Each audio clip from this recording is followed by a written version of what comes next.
The American people are going to have to choose between the Bill of Rights and the Thomas Committee. They cannot have both.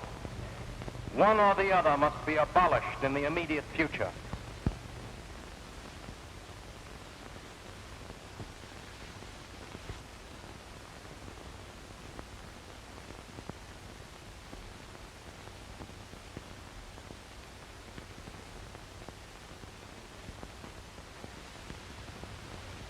These are the Hollywood 10. These 8, and these 2.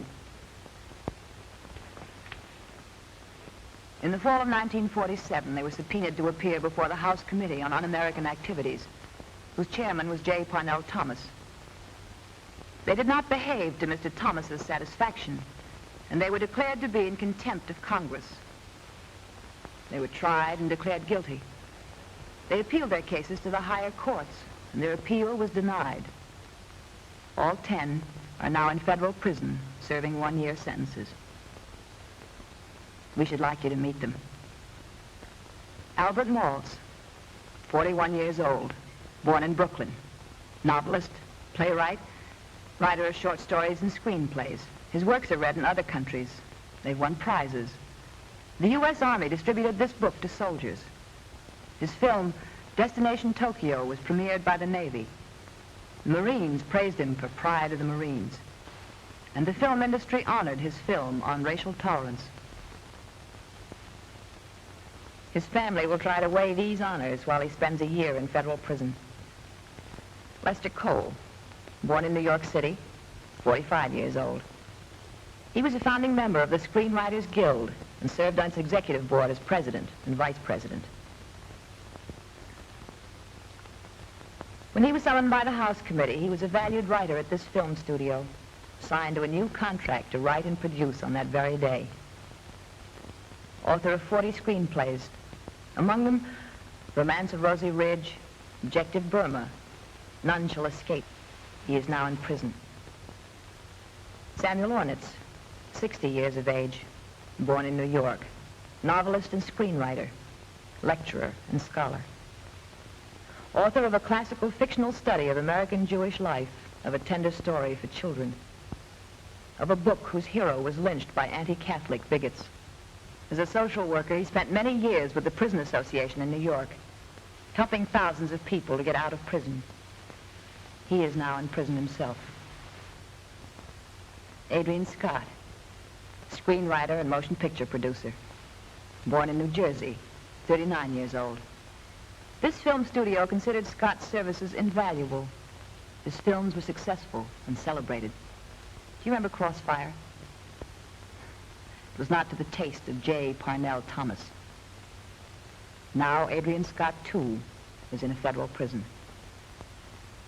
Alva Bessie, born in New York, age 46. Newspaper man, novelist, critic, and screenwriter.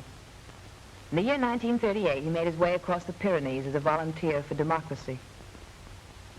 On the witness stand in Washington, he said, "I not only supported the Spanish Republic, but it was my high privilege to serve in the ranks of its international brigades."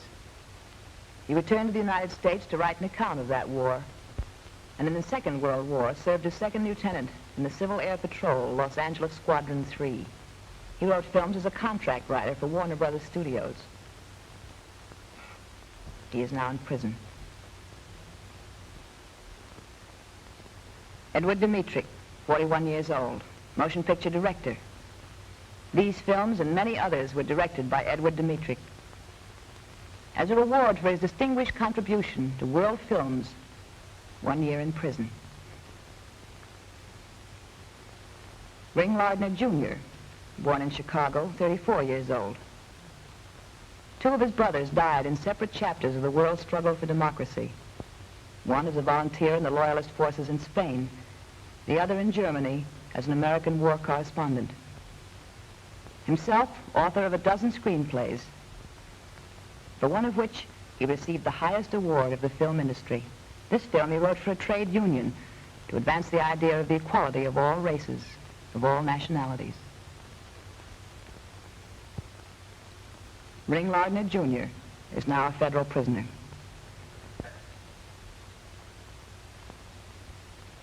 John Howard Lawson, born in New York City, 56 years old. Volunteer ambulance driver in Italy in the First World War. Author of 9 plays. Author of many screenplays. Perhaps you remember some of them.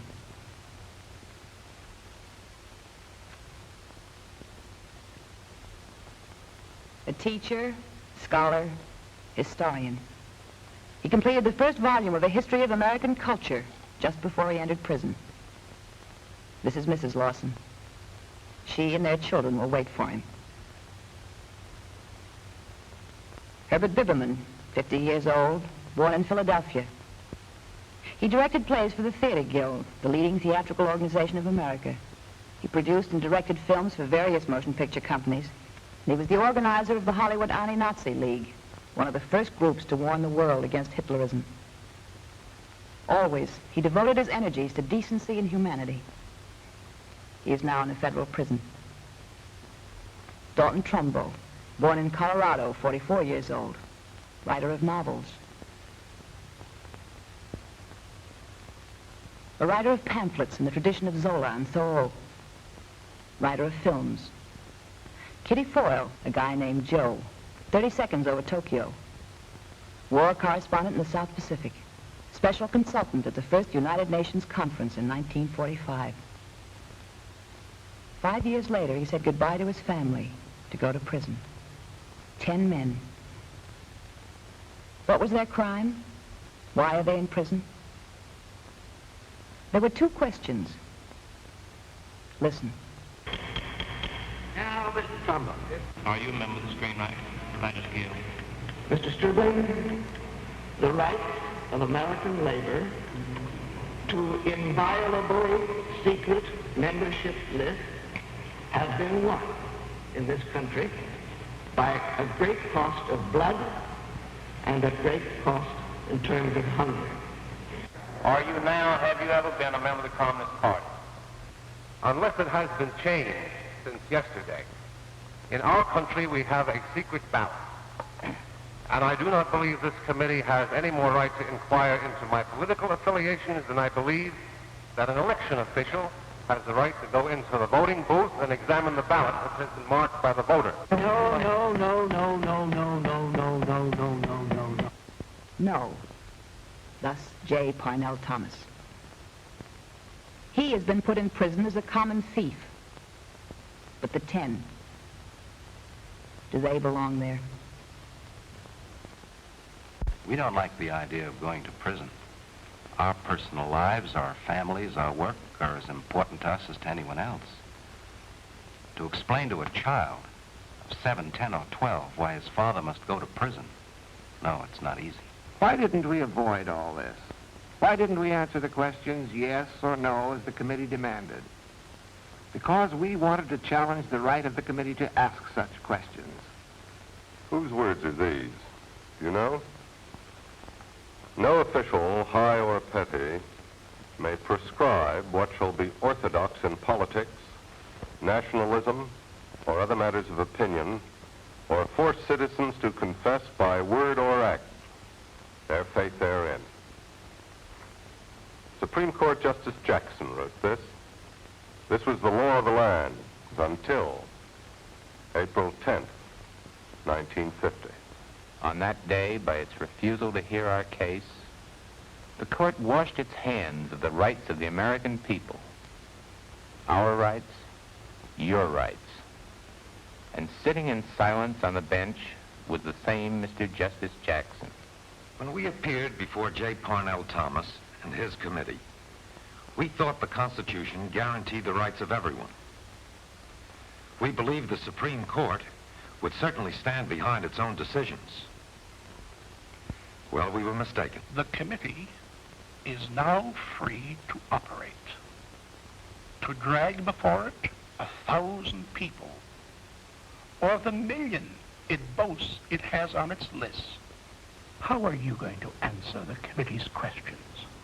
Answer yes or no. Are you a member of the Communist Party, of the Progressive Party? Did you ever give $1 to Royalist Spain? Did you ever sign a petition against the Munn-Ferguson bill? How will you answer? You can't refuse to answer yes or no. That's contempt. It means a prison sentence for you, just as it does for us. Suppose you answer yes. How will it look smeared all over the front pages of your hometown newspaper? And what'll happen to your job? But that's not all. You answer yes, I was at such and such a meeting. Or yes, I'm a member of that organization. Is that the end? The next question is, who else was there? Who else is a member? We want names, places, people. Do you want to keep out of trouble? Then become a stool pigeon. Or suppose you answer no to a question. Perjury. Sign him for perjury. Perjury? What do you mean, perjury? I can prove you're a communist. Louis Badenz will testify. Whittaker Chambers will testify. Why, the Department of Justice has 24 professional witnesses who travel around the country proving nothing else. But those men are liars. Sure, Whittaker Chambers is a liar. Yet Alger Hiss got 5 years. Don't you see? These investigations are actually traps. You're damned if you do, and you're damned if you don't. It's a form of legal lynching. And this is the kind of lynching the Supreme Court refused to stop. We are aware of a developing nightmare of fear in our land, in which increasing numbers of citizens are being forced to swear, I am not this, I am not that, I don't belong to anything, I don't believe in anything, I don't criticize anything. Loyalty oaths and loyalty boards, and nobody is loyal who criticizes the bipartisan foreign policy. Thought control entering the university campuses. Educators being fired. Film studios enlisting in the Cold War. Labor leaders being framed on perjured testimony. Lawyers sent to prison for defending their clients. The reputation, career, and liberty of any citizen at the mercy of the professional stool pigeon. Yes, government by stool pigeon. Everybody investigating everybody else. And for this, on April 24th, 1950, President Truman claimed credit. Boasting in a public speech that his administration had convicted citizens of contempt for refusing to testify before congressional committees. Not just one court or one committee. Not just the Department of Justice, but the State Department. Not just the Supreme Court, but the President himself. Why? Why? Could it be that the Cold War is responsible? Is it possible that under the pretext of the Cold War, civil rights ought to be taken from the American people, so that the very people who would have to fight and die in such a war will have no say on whether to go to war or not? There are many problems in our relations with the Soviet Union.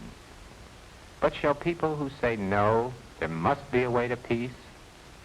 Shall such people be investigated, smeared, blacklisted, sent to prison? When we were asked, are you now or have you ever been a member of the Communist Party, the committee was really preparing to ask you, are you now or have you ever been in favor of peace? Who is loyal to this land? Those who want to settle world problems with the hydrogen bomb? We feel that the question of peace and war, of devastated cities, of millions of dead Americans, is too important to be left to the generals.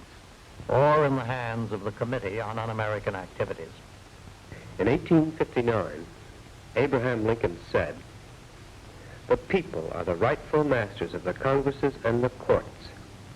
We believe this, and for asserting that belief before a congressional committee, 10 of us are going to prison, casualties of the Cold War. How many more will there be? There need be no more.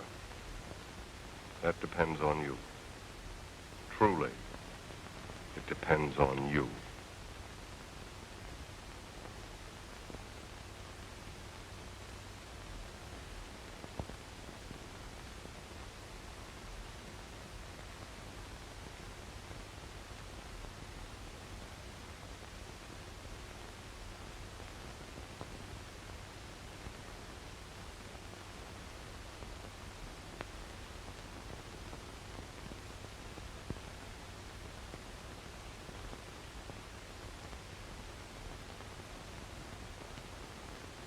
Truly, it depends on you.